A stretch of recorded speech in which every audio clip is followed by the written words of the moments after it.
Fragment 130 by Sappho. Again, love the limb loosener rattles me. Bittersweet, irresistible, a crawling beast.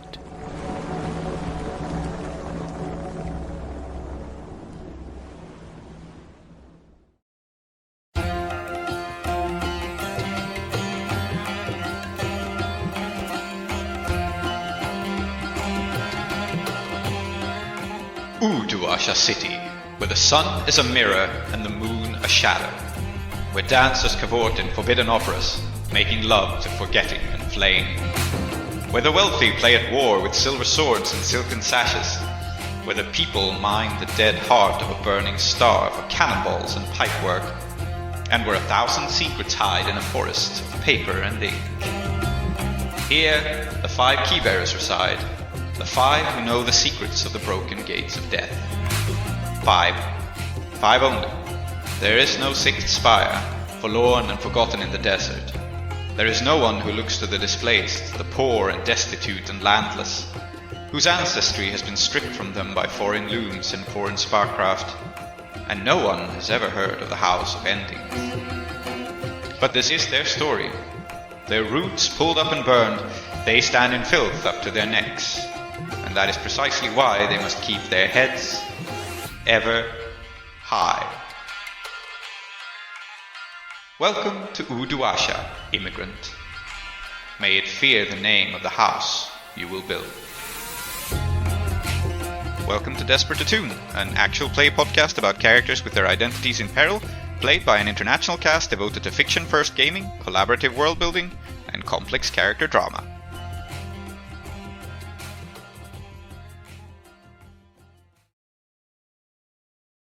Welcome back to Desperate Attune, everyone. Last session, we were in the desert. We were doing a lot of things in the desert. In fact, we saw the crew wrap up a very long score following Omid and Jasper's Giselchis out into the Deathlands, into the Black Deserts around Uduasha, to track down the Silver Nail that had been playing at politics, trying to recruit one of the desert tribes, the Cholmondelese, to join forces with Akoros and the Empire. Our crew foiled these plans and instead signed them up to join forces with the Rising Moon Sword School, and by proxy, kind of, with House Ixis, the sneaky demon house of Uduasha. And yeah, on a note of friendship and some ceremonial combat to free the leader of the Silver Nails, a man named Darta, we basically wrapped up the score and had the characters return with no less than 2 captives, kind of, to Uduasha. One of them being Omid, Mushfik's old rival, and the other one being Darta himself, who is exhausted, dehydrated, and in poor condition, but alive. And being taken back to the Silver Nails, who have rewarded the crew handsomely. Would you describe him as bothered, unmoisturized, unhappy, and not in his lane? Yes, I would describe him in that fashion. He's definitely not moisturized. And he has learned to dislike sand a lot. But anyway, that is what we did last session, and we return now with the crew flush with cash after both having received a lot of money from the Silver Nails and a lot of stolen a lot of cash from the Giselchis, setting themselves up for a strike on Jasper himself, the mercenary who got rich off of the fall of Kethris and the suppression of the revolts there. And so that's where we are, I think. We're starting on a downtime phase this time. Is there anything else you'd like to add? Yeah, so we didn't really talk about this, but should talk about it now, I guess. I think after last score asset from the payoff that we got, I think we are in a position to add a custom upgrade that I am just writing down as some firearms. Yep. Yeah. Absolutely. You have some firearms. This is true. As listeners might be aware, in Uduasha we've decided that guns are fairly hard to come by. So even though technically all our sheets have guns, we can just pick guns whenever we want. We haven't done so. Now we can. Whether we will or not is another matter. Good point. Yeah, that's all. I forget what they're. I think is it that the sound of guns going off is bad because the cops will get there. Yeah, it generates extra heat. The guns are more restricted in Uduasha. They are not that's the one. Yeah. as willy-nilly to come by. This is a civilized city, unlike Dustfall. You see? Yes. Yeah, indeed. And so we see your characters return to their lair with Darta is presumably not taken back to your lair. He's presumably handed off to the Silver Nails as soon as you get back. But Omid is just your prisoner, so I guess you're taking him to the lair. He is kind of a liability back in Doskwell because he could very well warn Jasper about what happened. So you probably shouldn't let him out of your sight. Yeah. Mm-hmm.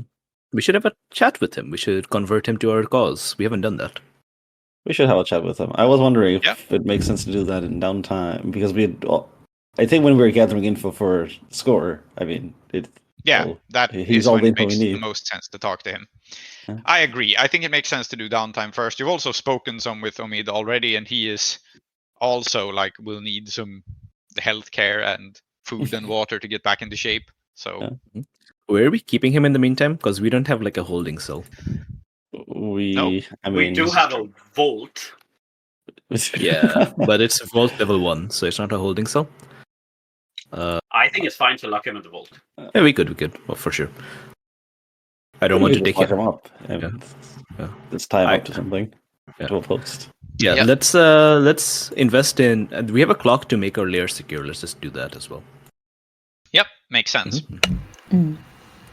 Okay, but let's start then with our downtime actions, and then we'll get back to Omid. I mean, realistically, in the fiction, right here, realistically, your downtime actions and your gather info for the next score would probably be taking place kind of intermittently, but it's easier to do downtime first and gather info later. For sure. Even though they might be taking place at the same time. Yeah. Yeah, very cool. All right. So, Bidrohi has 1, 2, 3, 4, 5, 6, 7 stress, which is respectable amount. Oh dear. I think it's time for me to go indulge vice, and it'd be nice if we brought the entire crew in on this, actually. Sure. Yeah. Are you going to the opera, or?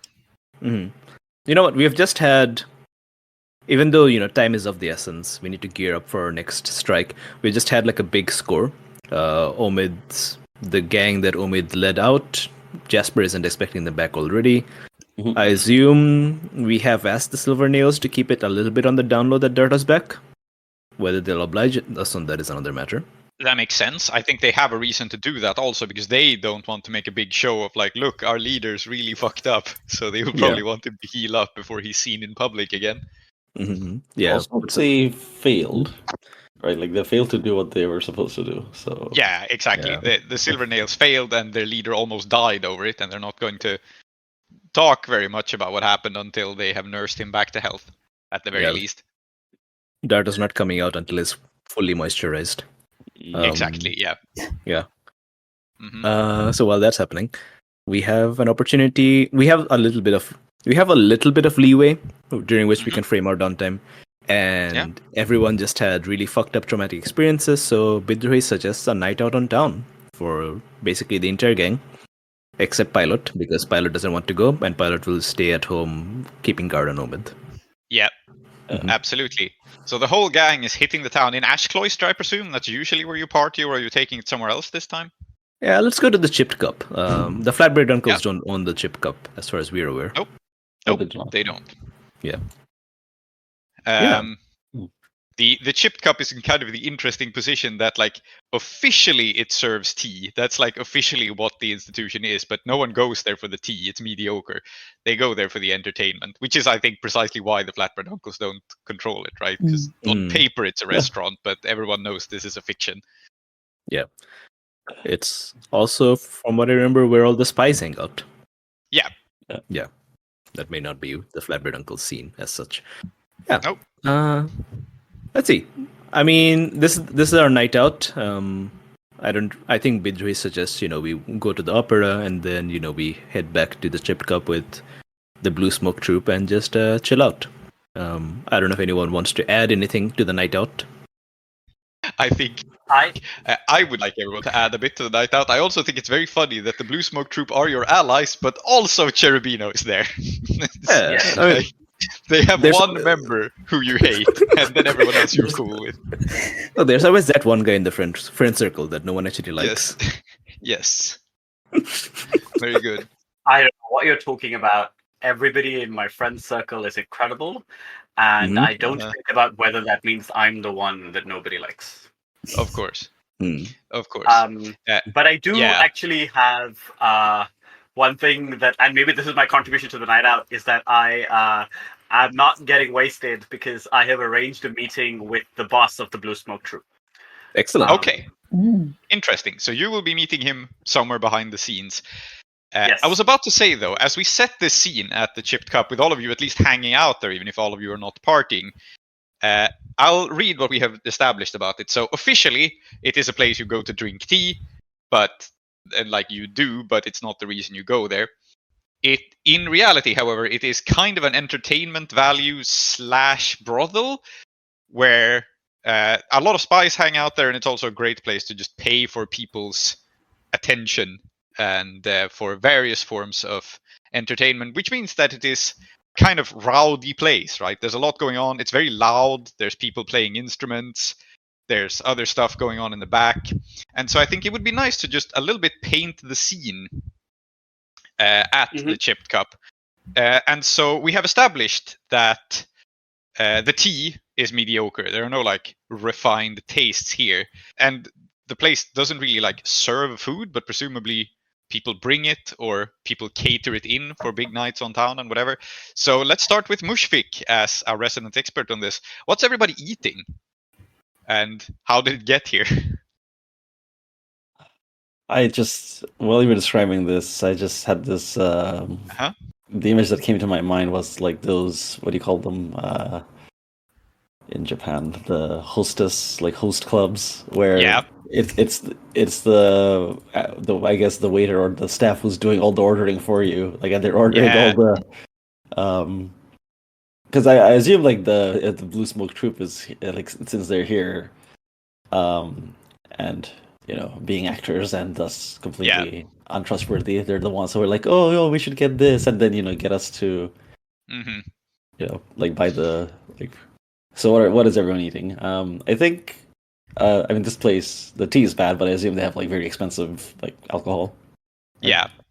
I think people are mostly drinking that and just having small bites. I don't think the people are eating much. I think people are mostly drinking even. So yeah, makes sense. So there's a lot of drinking, which I think it fits the Chipped Cup that they're not actually licensed for this. It's like an open secret, right? They're not allowed to serve alcohol.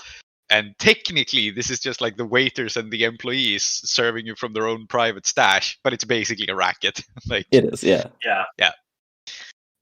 Okay, so there's maybe some finger foods and snacks, but the fancy drinks have come out. Yeah, makes sense. Yeah, so bottles are being passed around unmarked. You don't really know what you're drinking most of the time, but it's strong and some of it tastes good. I don't think we have actually established what people drink in Iruvia.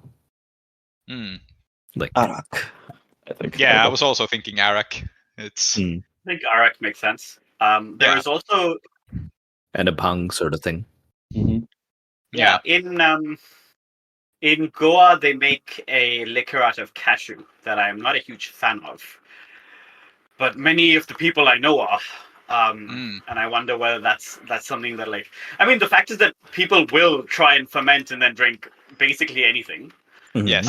I will also point out that they probably, in your honor, since your friends are arranging this, they are probably serving you Ketrisi banana beer, because I think that's a thing. Yeah, of course they are, which yeah. I must accept that they are doing because it's in our honor, and I don't know how to say that Mushfiq has made this happen.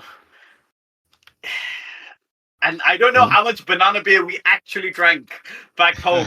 But what am I going to do? Be like, no, this is inauthentic? Yeah. Oh. Apparently, this is a thing in Uganda, the DR Congo, Kenya, and Rwanda, and Burundi. Let's also say Banana beer, yeah. that we are from the desert. We've also brought back some fermented camel milk, and everyone's pretending that it tastes good, even though they've never had it before. yes. And they don't, yeah, they're like, oh yeah, yes. Oh yeah, I That's mean, the yeah, stuff. absolutely. Yeah. Yeah. It'll put some hair on your chest, even if you Yeah. don't want it. Yeah. Very good. So that's the cuisine, and I guess Mushfik gets his interesting flavors here at least, because even if there's no food, there's interesting things to sample. Let us turn our attention to Saeeda and have you paint the scene, because I think this is something Saeeda would be noticing. So the Blue Smoke Troop and your gang are here actually partying, and that's like two big gangs. You have a thing going between you. This is a private party. Maybe some friends of the various organizations are invited, right? But you haven't completely chartered the Chipped Cup. So what other hanger-ons are around here? Basically, what's the vibe of the other people who are just kind of hanging around in the background and just kind of here while this party is going on? Yes, that's a great question. I think that often when I go to a place where there's a bunch of us who have turned up and monopolized the place, but not officially, everybody else is kind of shooting us dirty looks. They hate that we have done this, right? Yep. And I think it's not necessarily different here.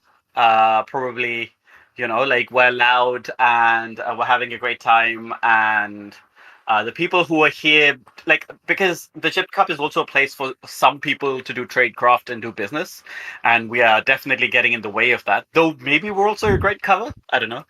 I think that that's probably, we know that there's a lot of people here who are covertly doing something else, right? Yeah.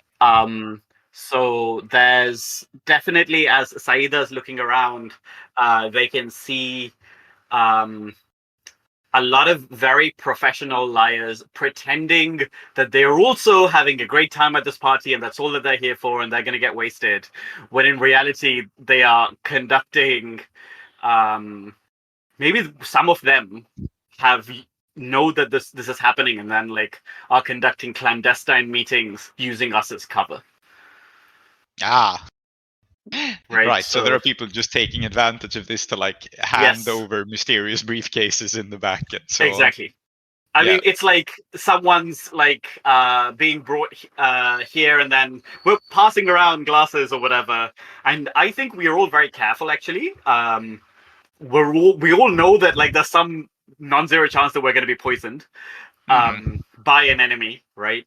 Yeah. But there's definitely other people here who are taking this opportunity to quietly knock off a rival or something, right?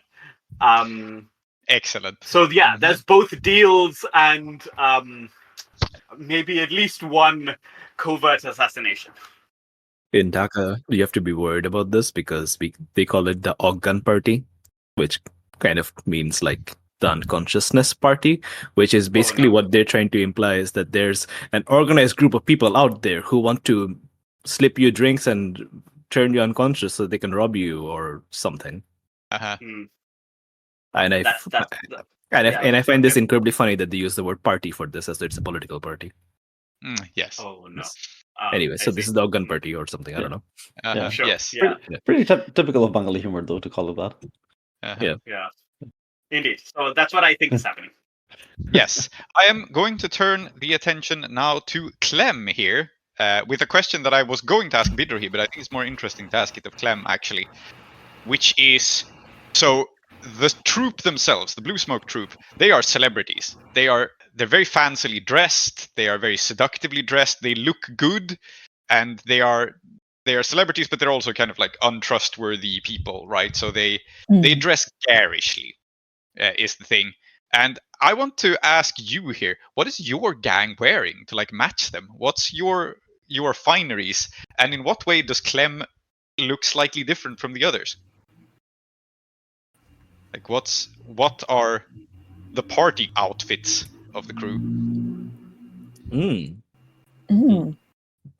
Now that is a question. Now, let me just channel the spirit of Bidrahi to figure that out. I think that we're all wearing. I mean, we've got a lot of cash, and we have mostly got Anrakis off of Tom Dodgy's back. So we visited our friends, and I think some of us might be sporting Shadow Silk specifically. Okay. Very good. So you're wearing a lot of blacks. And my other question, this is why specifically I asked it of Clem, is what is fancy dress to Clem? Like, do you dress Severosi? Do you like dress like everyone else and adhere to the local fashions? Or is there something that stands out about your idea of fancy dress? It's very Sunfall inspired, actually. I think on their left arm, they're wearing what they forged for the occasion, which is a pauldron and knightly armor over just the left side of their body. So there's a little bit of clinking as they bring their glass to their lips. Yeah, so you're in a little bit of like parade uniform. Interesting. Yeah. Have you given yourself a medal? Can you make yourself a medal? I guess you can. Make myself a medal. I revived a prehistoric lake, and all I got for it was this medal. This shitty medal. Yeah, correct. And then it died again. What did you do with your real medals? Probably pawned them, I'm guessing, but like they're worth quite a bit of money. I think they still have them. Cool. That is an interesting detail, absolutely. And then the last question, I think, will be for Bidrahi, because then I have asked a paint the scene question of everyone. And that is, people are drunk, it's rowdy, and so on. I think that the people all involved here are playing some sort of game. There's like a gambling, and I think the vibe here is not so much gambling for money, although maybe people do that too. But the way I'm imagining this here is like a kind of a gambling for dares kind of thing that people often did at these parties, right? Like people pay various embarrassing like forfeits, or they have to like sing a song, or they have to compose a poem on the fly, that sort of thing. But what's the game? You're asking a man who doesn't party in real life. Yeah, I know, but you can make up whatever you shit know you that, like. Huh? Here. You know that, huh? Okay. I feel like you asked for that to happen to you. Yes, you did. You did. I'm just going to ignore it. You go on. Make up a game. Listen. I know you play games, okay? Yeah. Okay. But yes, there's a party game going on. Is my point. Yes. Yeah. What is it? And it involves a sword school and a group of acrobats. Yeah. It's Sword Twister. Sword Twister. Okay, fantastic. It's Twister, but you're allowed to use swords. Yeah. Why would you need to be like what advantage or disadvantage does the sword? It's Strip Twister. So you have to picture the sword as an extension of your arm. Yeah. Yeah. I see. Yep. Imagine trying to hit, like, I don't know, I've never actually played Twister. Imagine trying to touch the yellow circle, but there's 3 swords in the way. Yeah. Okay, absolutely. Okay. Yes. So I want to point out that Cherubino is a contortionist, and I think he's winning. Yeah. But yes. Yeah, it's great. Yeah. You combine swords and people who can get around them. It's perfect. It's a perfect party game. Absolutely. Yeah. So there's like a bunch of people like probably on a table doing these like bizarre Twister game. Yeah. This is the vibe. I think now we can zoom in at various scenes in this, but I just think it's nice to get a sense of the party, right? Yep. Excellent. So, shall we start with Bidrahi or with Saeeda? Because both of you have announced interest in. I also have a request for what's going on here. Okay, go ahead. Which is, Clem, this is up to you. I think this would be cool. I think this would be funny, and I think this is a good way to like get some crew connection going. But it's up to you. Can Tamira be here? Oh, your rival? Clem's rival. Just as a patron, rival. Just someone who's at the Chipped Cup. People are at the Chipped Cup. People are the chipped cup. Yeah, absolutely. Makes sense. She is a supplier of illicit substances too, which would make and a hedonist. So I think this would be a good way to get the crew meeting Tamira. All right, if you're okay with that. Yeah. All right. Sounds great. So we've added on. Okay, then I guess Clem also has a scene because Tamira's here, just kind of drawn to the general debauchery, I guess. Excellent.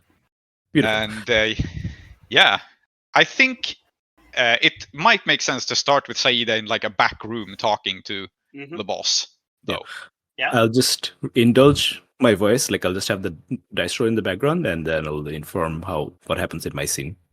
We don't have to Go dwell ahead. on it at the moment. I do have an idea for you talking to Mumtaz, but you can roll first if you like. We can get back to it. Sure. Done so. Yep, you're donezo. And you have not overindulged. So you have cleared 5 stress of your 7. Or, well, you will when your scene rolls around. Anyway, so we see this party. We zoom in over the Twister game, the unmarked bottles passed around, the pauldron-clad Clem and the shadow silk and all that. And we zoom further to like a supply room in the back of the chipped cup. Yes. Where Saeeda is meeting with Don John, who is a man who does not like to show his face and seldom participates in the performance. Like, he is not a performer, he is a manager.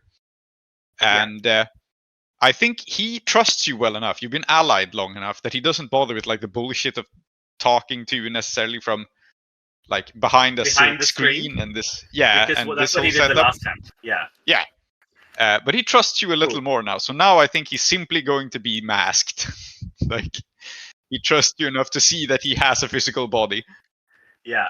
You know, the thing is, though, they're called the Blue Smoke Troop. I wouldn't be surprised if it turned out he's just made of blue smoke. So I'll take it. I think that's good that he does trust you. I think that he is seen often in a cloud of it. Because I think he has I was going to say that he smokes, but actually I think it's incense. I think he just like burns incense around him a lot for some reason. A little unclear why. And they are very welcome in the chipped cup, so he uses this back room to do that because of reasons. Yeah, but yeah, he is a fairly tall but otherwise kind of nondescript man. He is masked, and he's just wearing one of the theater masks to just kind of conceal his identity a little bit. They have them. And I think other than that, he's in long blue robes. And he's sitting down. Yeah. So I've had like a drink and a half, but banana beer is not my favorite. And they might drink it in the capital city, but in Khatam, we mostly drank the camel milk. Yeah. And so I think that I'm like nursing this second beer very slowly, and then I will say, and I do think we make like pleasant small talk for a bit, which we don't need to play out, but like it's not like you have to still nevertheless like show some courtesy and stuff, right? Yeah. And then I think Saeeda will say, not to rush into business, but I presume that you know some of what happened in the Deathlands, that we made some allies and also some less friendly allies. There is a little dry laugh, and he says, well, I'm not omnipresent, but I've figured out a little. Well, our communities are not so distant from each other. If it isn't because Bidrohi told Mumtaz, it'll be because Bhejal told Cherubino. So I did not mean to presume that perhaps you had no idea. Yeah, he like laughs a little dryly again, and he says, well, that is why I'm here. And like we zoom back out and we see all of these conversations going on outside, right? Absolutely. All of the things they're happening right now, but exactly. Yeah. And I'll say I've tried for some time to avoid allying with any of the noble houses. they fill me with a deep disgust. But I did not have such a choice out there. And you might say, well, of all of them, Ixis is the worst, but of all of them are the worst. And I have come in part to ask you for a favor, because I think I may need the book now. I think I may have no choice. Oh, I see. I see. Well, it can be arranged. You've certainly helped us out a lot, and we are about to, I suspect, get involved with the houses more than we'd perhaps like to. And like Mumtaz has. Yeah, I was gonna say, yeah. Mm-hmm. Go ahead. I'll just say, your girl is involved in what's this man's name? Anil, something. Yes. And there is a big payout there for her and possibly for us. But risk also. He nods. Well, and I think that like we are friends, as in not in like a I don't know that me and Don John hang out, but we're like allies. And so I think Saeeda is going to do the courtesy of laying out their thoughts like very clearly, right, and like being forthright. And I think they will say, we're going to hit Jasper very soon. In fact, even today is a bit of an indulgence, not one we can avoid. I think we're all pretty ragged, but if we were out in Kethris, I suspect we would have hit them tonight. And it is going to cause some turmoil. It's going to certainly bring attention down on us that we'd prefer to avoid. And Ixis might choose to protect us, or Ixis may choose to use this opportunity to turn the screws. And if there's any advice, I'm in the market. Okay, interesting. I feel like there's some sort of role here, but I'm not sure what it is. I mean, it could be gather information. It could as fortune. Because I think what's happening here is not necessarily that like I'm asking him to tell me what he knows. It's more that I'm asking him for his best judgment. Yeah. Right. And that seems more like relying on the connection I have with him in order to get. I mean, it says gain access, but I guess I'm gaining access to his like. Yeah. judgment. So what is your goal here actually? I think John is already your ally, so he is going to help you. This role is more to like how helpful he can be, and so in that like. Yeah, I think in this case, what I want to know, like the reason that I'm asking him this question is that like out of character, we have not seen very much of him, right? And it's an interesting way to see him, and like the way that he thinks, right? And I think the reason Saeeda's doing this is that if like she has other friends who are maybe more powerful or more like can do more things, but I think this is the person who is most like caught up in the ground level stuff, right? Like the person who will take her concerns. If she goes to Sharia and says, "Oh man, I'm stressed," or the King of Lies, it's not gonna. They're not gonna get normal response. They're gonna get some weird poetry or something. And sometimes Saeeda's in the mood for that. But right now, I think it's just like, yeah. Okay, so I'm just wondering if this is a gather information for the score, or if it's more of a long-term project or something. But it can also just be a fortune roll to see what you find out. I'm fine with that. I just wonder if you want to frame it in some other context. I mean, I think the fact is also that like I keep forgetting that like Bodyguard, which I've renamed Loyal Vizier, also says when you gather info to anticipate possible threats in the current situation, you get +1 effect. So this might just, as you say, be a gather info, and like I'm trying to anticipate what could go wrong. I think that's totally fine. Let's treat it that way. Yeah. Okay. Yeah. Okay. So then consort. If we're +3 with them, do I get a die? Yeah. Okay. yeah, you do get a bonus die because they are allies. I think it's fair. And you also have improved effect because of your ability. Makes sense. So let's see how much he knows. So you roll a 5, which your ability turns into a 6. So you get quite good information. And I will ask you here which way to spin it. So basically, at the moment, you are allied with House and Ixis, kind of. They like you. You are in a turmoil situation with House Anrakis, who have hated you, but who are now sort of ambivalent about you.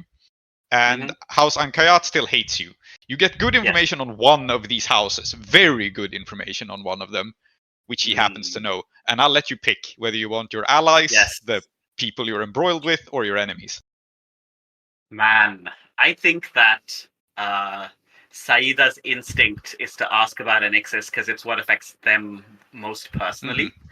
But I think that enemies is the wiser choice, and I think Saeeda is going to know that. I think like they will think, shit, I need to ask about this plus of Ixis, or like this is an out of character choice. This is just what you think is interesting because we're deciding who he happens to know stuff about. I mean, if it's purely out of character, even though it would be so much more useful to know about Ankayat, I think he knows about an Ixis. Fair enough. I think the reason that like also he knows about an Ixis is that he is exactly the kind of person that an Ixis would be involved with. Yes, this makes sense. So I guess he nods slowly and he says, "Well, if you come here for information about House and Ixis, I have a few things that may be of an aid to you. First of all, they will keep tabs on you and they will probably know you did it if you do it. That being said, there is someone they rely heavily on who happens to live in Pasarhantu. Someone you could probably bribe. Get information back to them that is what you want House and Ixis to hear. Of course, one does not simply fool them, but if they find contradictory information and some of it comes from their trusted informant, they might be more inclined to believe that. If it's an angle you could work with, I have uncovered some information about an entity called Bishu's Shadow. That would be useful. Yes. I suspect, given what I have heard from something that called itself the dirt beneath an Ixis's feet, which I'm sure it is, then confusion only better serves our aims. Yeah, he says, I don't know what it is precisely, but I know it can be bribed. I'll get you the information. And you find good information on the thing called Bishu's Shadow, which is a beggar's shadow that apparently does work for House and Ixis and is one of their best informants. Which you can now preempt by talking to it first, and he gives you its contact information, however you contact the shadow. Yeah. And I think the other thing that I'm going to do is I'm going to say it's been brought to my attention seems a bit stiff for what occurred, but I must begin to speak more openly, I think, of my own god.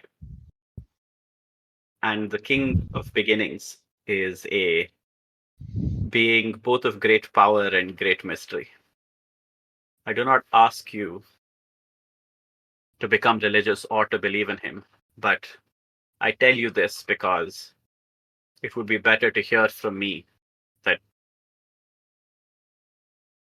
he is already here than for you to hear from someone else and think that I have been hiding it from you.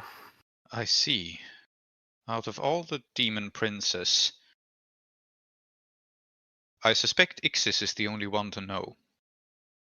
And I have good reason to believe Ixis does know about this. I have my finger on the pulse of this particular house. I know about this informant, but I have also heard another rumor that may be relevant for you. the demon Ixis has faked its own death. At least I think that's what it did. I'm gonna roll insight to try and figure out what the fuck. Yeah. You know, let's say it's a 5 and a 2, and I'm drinking this beer and like just like excuse me. Who would believe that one of the demon princes could die, and how would Ixis benefit from faking such an event? I don't claim to keep track of its exact intentions, but no one has been able to find Ixis, only parts of it, for quite some time. I see. Aspects of it, yes. The shadow, the voice, the dirt under its feet, as you say, but the demon itself is gone. Apply. That's why I deduce it has faked its own death. I don't believe it's actually gone, but yes, it is the closest equivalent, right? Indeed. I suspect in that case, there is a deeper game being played than even the other princes know. And we should not pretend that we are smarter or wiser than them, but certainly we know death better than they do.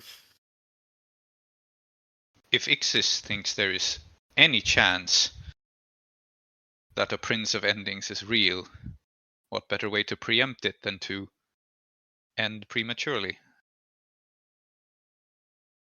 And permit him to begin Ixis once more.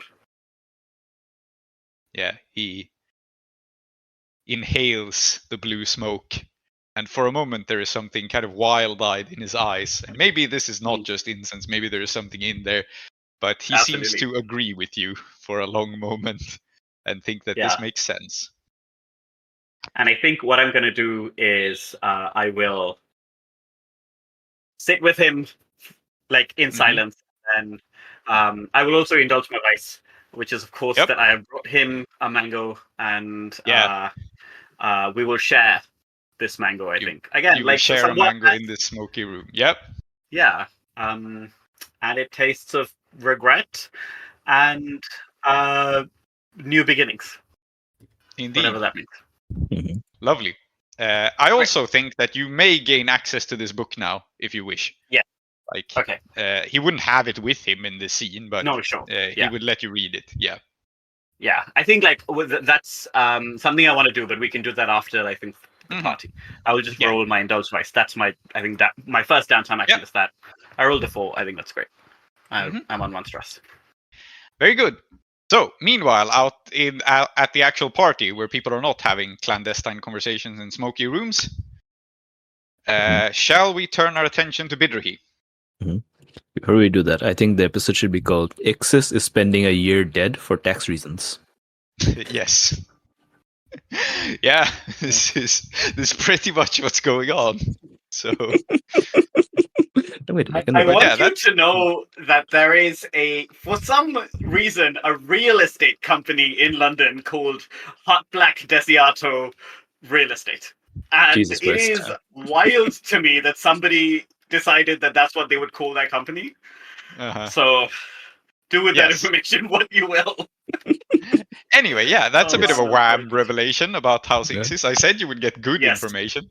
So. Oh man, I mean, I think that like there is a non-zero chance that Ixis is going to pretend to be the king of beginnings, and then like take me over, and then just fold me back into itself, right?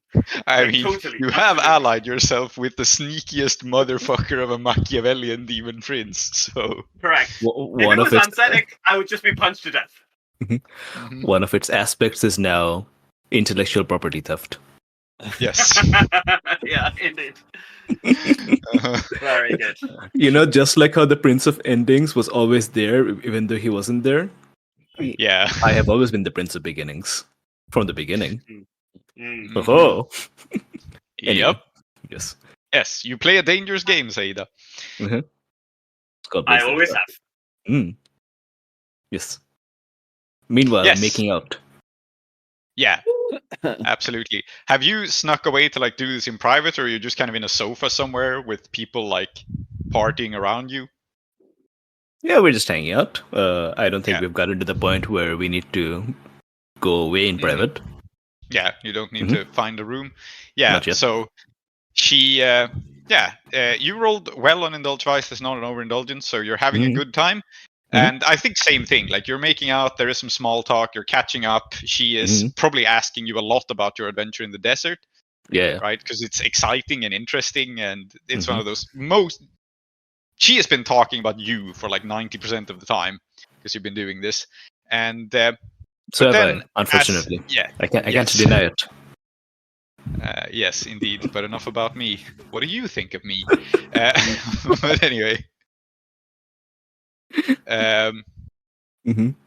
But as you like have exhausted all your tales of the desert, she says kind of casually, like, well, I guess we both have big scores coming up. Are you sure about this Jasper thing? It doesn't sound the safest. Yeah, it's going to be like really super dangerous. It's going to be like edge of your seat stuff, man. We're going to be like riding the electric tiger. You know what I'm saying? I don't know what I'm saying. She nods. I've had a lot of this beer. Yes, I know what you're saying, and really, I'm not one to talk. We're making a move as well. This party is for us as much as you, but of course, we're not taking down a mercenary in that way. What we're doing is less dangerous. We're just. And she looks at you. Tell me? Yeah, and she goes, we're just taking a lot of money from a certain boyfriend of mine. You're robbing me? Oh, no, the other guy. Oh, yeah. No, I'm here. I'm totally up to speed. He says, lurching slightly. Yeah, unfortunately, well, he knows about our relationship. I mean, yours and mine. And I can't promise he won't consider that angle when I have to pull a disappearing act. I'm going to try to cover it up, but I can't keep hanging around and dating that guy. As soon as we have our hands on the money, I'm going underground for a little while. I'd still like to see you, but he would probably figure I'd still like to see you. So all I'm saying is I might be placing you in danger, and I'm sorry about that. I know you already have a lot on your plate.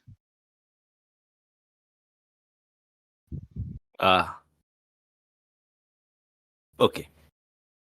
I understand what you're saying. But consider this. Yeah.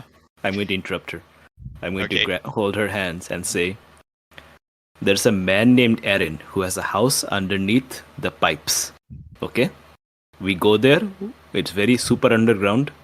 And if you go there, I mean, he's kinda sucks. It smells like kebab, which I don't know, take it or leave it. But like, you can be there, you can be safe. I can come over and hang out with you whenever I want. Aaron is cool guy. I'll just tell him to go out, have cigarette break. What I'm trying to confess to you, Bidruhi, and you really are drunk, is I'm feeling very guilty about all this. You had the courtesy to go underground, and I'm still mad at you for not telling me, but I didn't see you for months, and I can't do that again. I should break contact with you and everyone else I know and just lay low. Okay? But I don't want to. And I think that makes me kind of a bad person. I think Pedro is just looking at her, and I think, like, I don't know, there's the trigonometry, mathematics calculation gift going on in his head. Yeah. And he's like, so are you, like, pulling badass disappearing act for several months or not? Well, I am, but I want to keep seeing you. And that's awfully selfish of me. That was my suggestion regarding the pipes. Yes, maybe I wasn't clear. You won't be down there with me the whole time, right? You could still be followed. couldn't you? That's true. Says as though it didn't occur to him. Mm-hmm. Where can we go where we can be together all the time, but like I can still go out and do my thing, and then I come back and no one follows me? Are you asking me to move in with you? Sorry, no, I was just thinking out loud. He says startled. Yeah. I mean, that'd be great, but like I don't think that's a real option, to be honest. You know my mom. Yeah. Yeah, I do. I'm sorry, maybe I'm being insensitive, but like, you know, I think he's trying to sober up. Mm-hmm. Like, I mean, you know, practically that's not really a thing we can do just yet. I mean, why am I explaining this? You know this. Yeah, she turns her face away and she says, like, I'm sorry. I wish I was the kind of person who could just stay away from you to keep you safe, but I'm not. It's okay. I mean, danger is all over the place. Like what's the worst that could happen? Like, compared to, you know, the kinds of things that compared to like the kinds of things I've been telling you, like in terms of like, you know, I've talked about myself all the time. We didn't like rehash the whole thing, but like you understand that I'm comfortable in danger. So like, bring it on is what I say. Even if I'm the source of it? Yeah, why not? Listen, I've thrown down for T-Man. Okay, you think I won't throw down for my girlfriend? There is a slight smile on her face, and she says, I hate how much I love that. I'm an awful person, but I would like to see you throw down for me. Oh yeah, you want me to challenge Anish and Rakis to duel? I can do that right now. He's just standing up. Yeah. And then kind of going 30 degrees angle. Yeah, she grabs your sleeve and she says, "Up! Not before I have his money. Afterwards, I guess we'll talk about it." All right. And he's like grabbing his hands in glee. And I think that's the scene. But yeah, Mumtaz is genuinely conflicted about this because the smart thing to do is not what she's planning on doing. But there's one last thing, which is he kind of like cups her chin and says, but if I'm going to be throwing down with one of the lords of Utuasha for you, then there is one thing I must have in repayment. Something that I have not had from you yet. Mm-hmm. She raises an eyebrow quizzically. Yes, and this could be many horrible things, in fact. But he says, what is your real name? Yeah. I think that is about like one of the most frightening things you could have asked her in this moment. And I think there's a role here. Yeah. In fact, I think it's a role to see if you can learn her real name. Yeah. Is it an action roll or a fortune roll? I think it's a fortune roll. The only risk here is that it doesn't work, right? She trusts you a lot, so. Yeah. So maybe binary pass fail. But the middle will be interesting. So fortune roll, I am doing sway, I think. I'm persuading. Mm-hmm. I have an intimate connection with this person, so trust in me comes into play. I get an extra dice. Yep. Yeah. I'm going to push myself because I want this.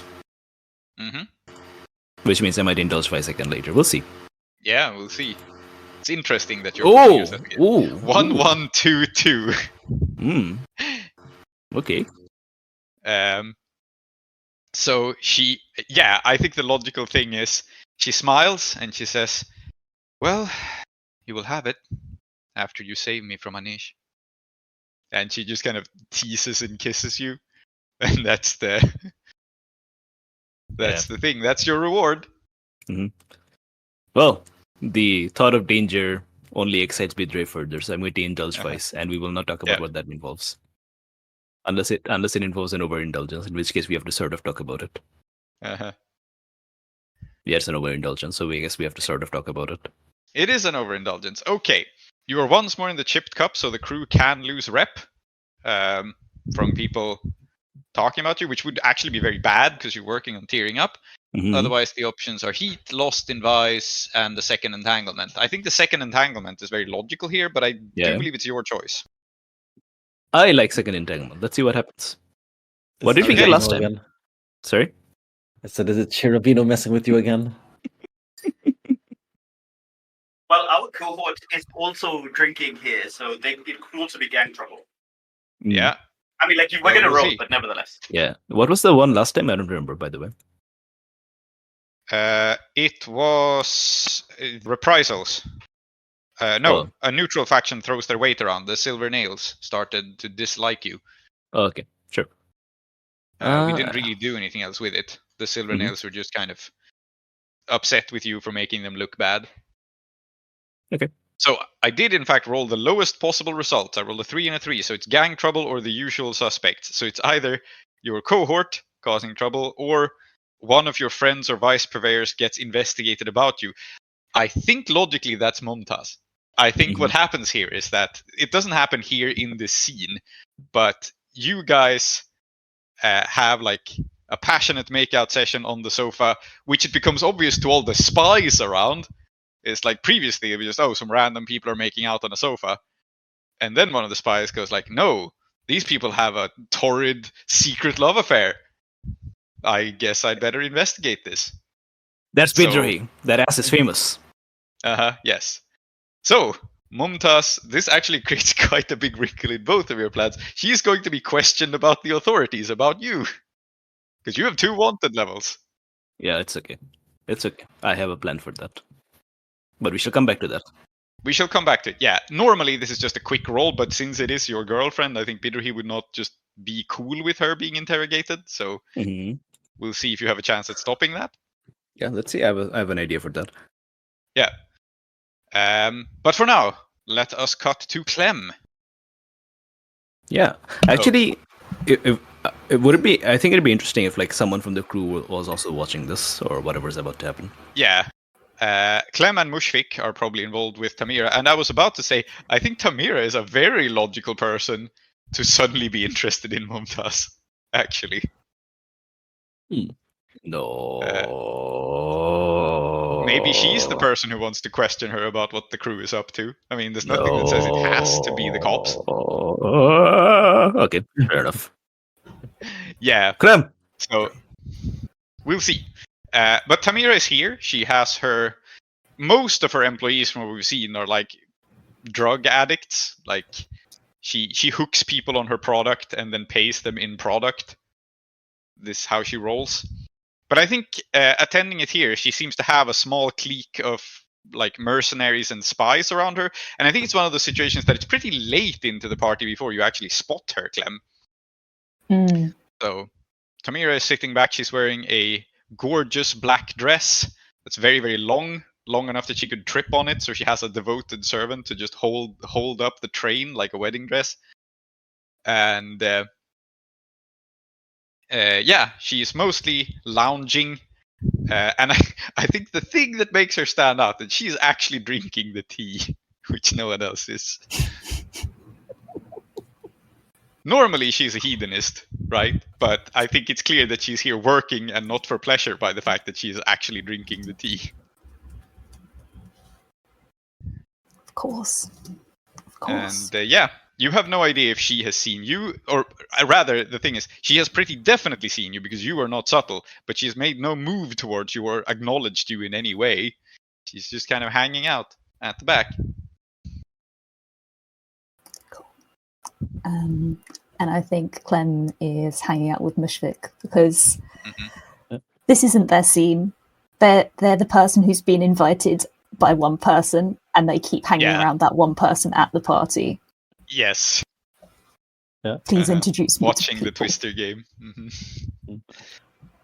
Don't look. But there's somebody watching us. Act normal. Did we say that we are playing Twister, or are we watching the Twister game? No, you're watching the Twister game, and I presume that I presume that Mushfik would be sampling the rare alcohol. I want Mushfik to be playing Twister while Clem is whispering to him. Yes, okay, fair enough. It is very in character for Mushfik.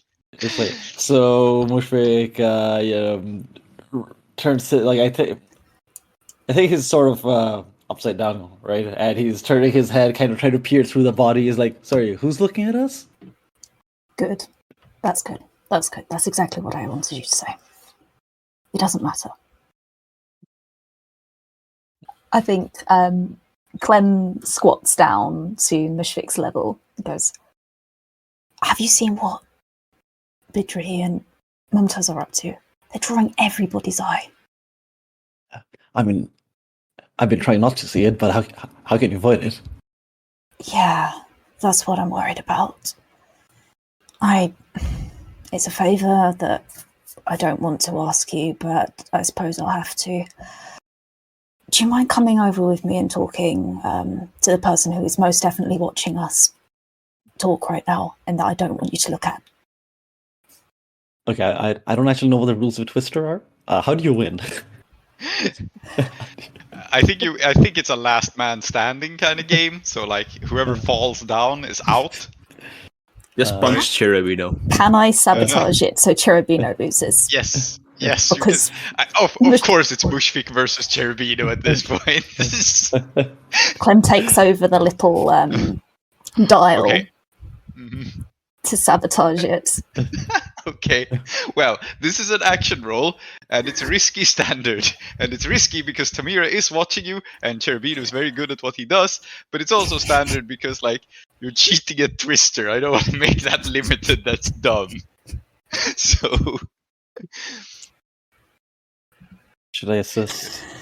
This is one of the strangest action rolls I've seen in Blades. A roll to cheat at a Twister, but okay. And it's not even the person playing Twister.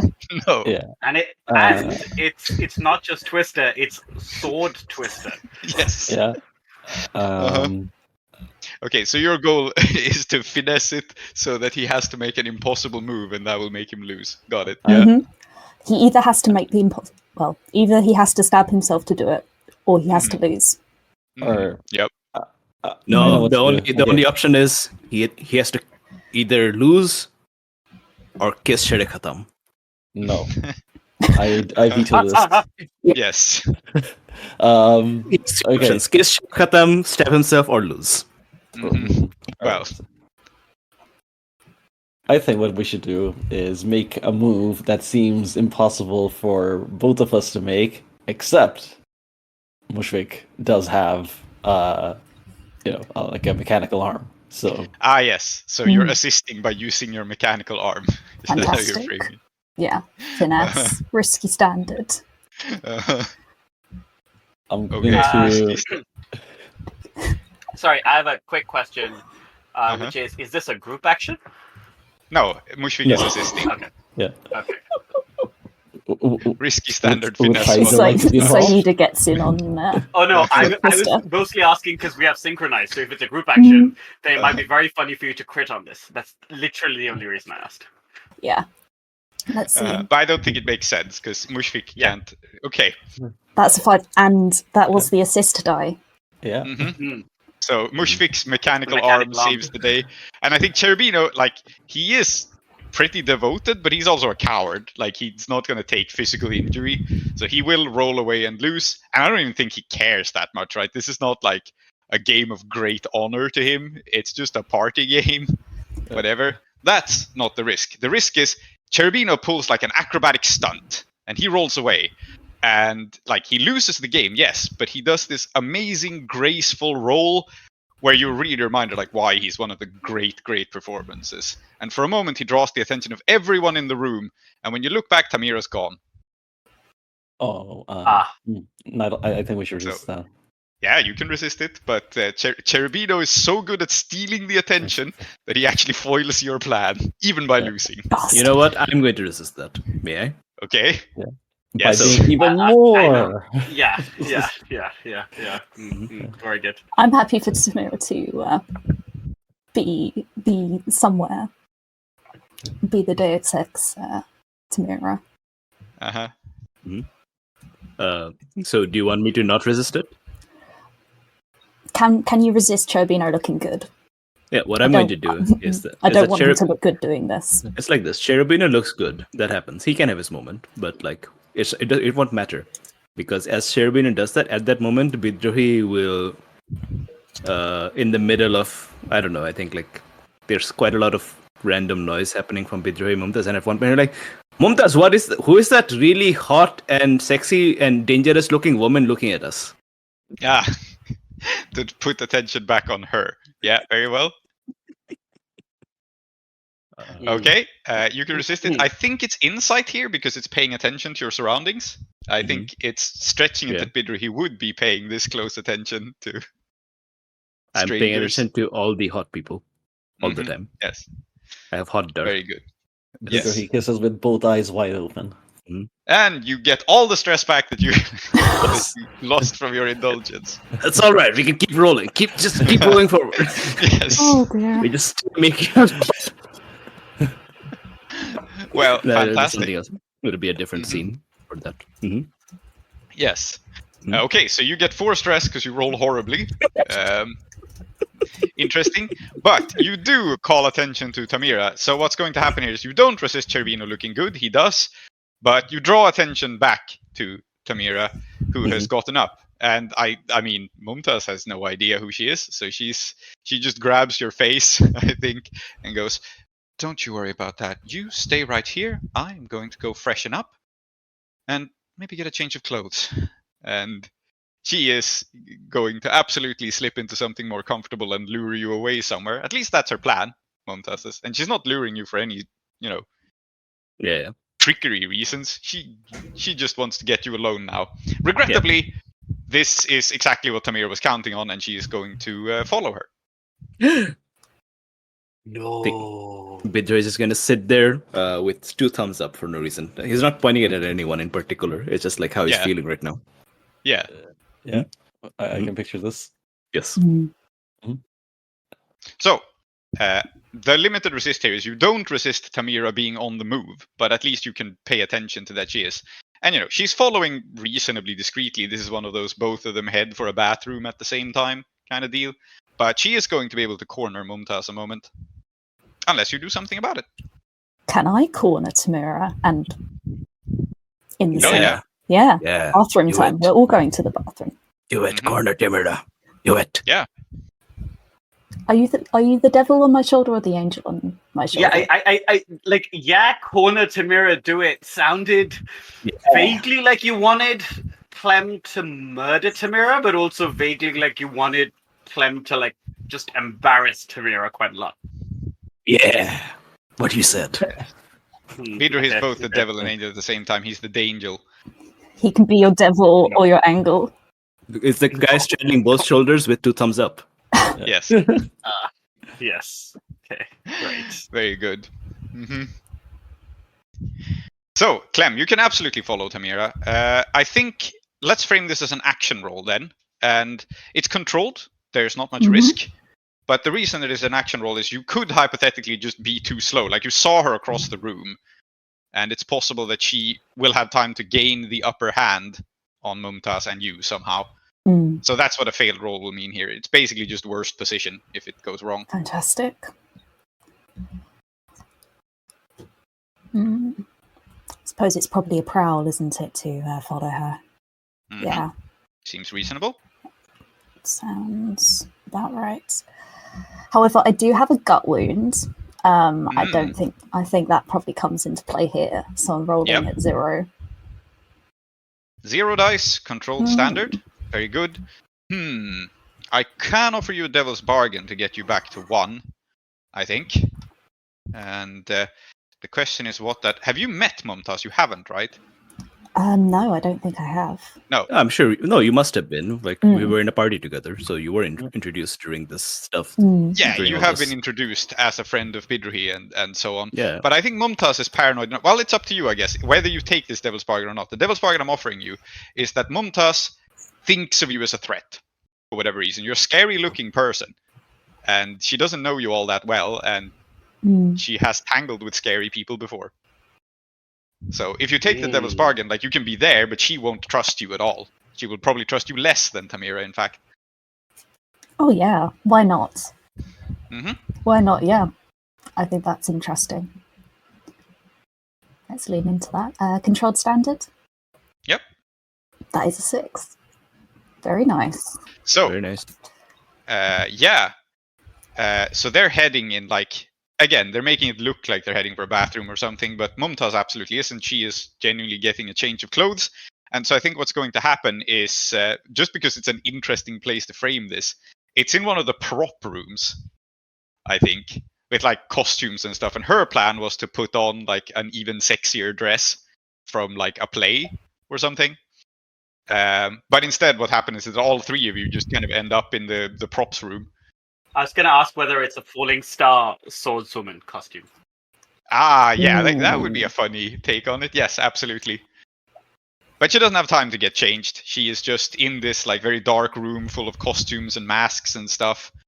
And then Tamira is there, and so are you, Clem. And I think the vibe of it a little bit is that Tamira glides in as if just like, hey, I just wanted a word with you. And then Clem, because you took this devil's bargain, you like appear in the doorway and look for all the world like a thug there to collect the debt.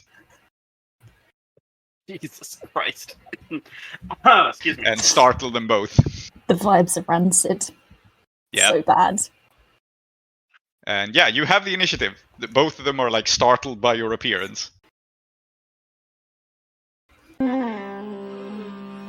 Here close the doors to the House of Endings.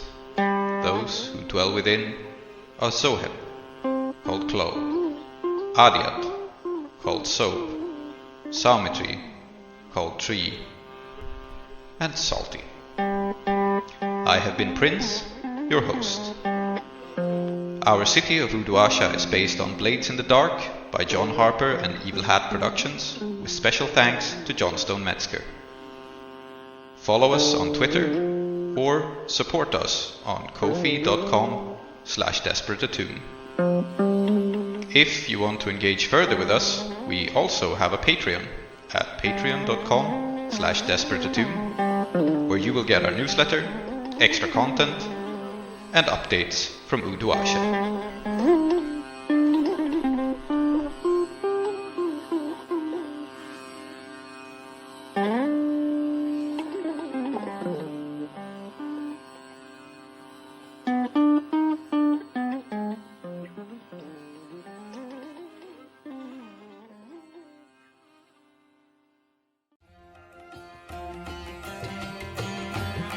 Next time on Desperate Attune. How am I assisting? I'm going to assist. So Clem is slumped by the wall, and they limply let's drop some Clem lore. They're going to tug at Tamira's dress because, as you said, she needs somebody to hold her dress for her, and say, I still... Don't you remember the vows we made to each other? I'm going to unbalance her.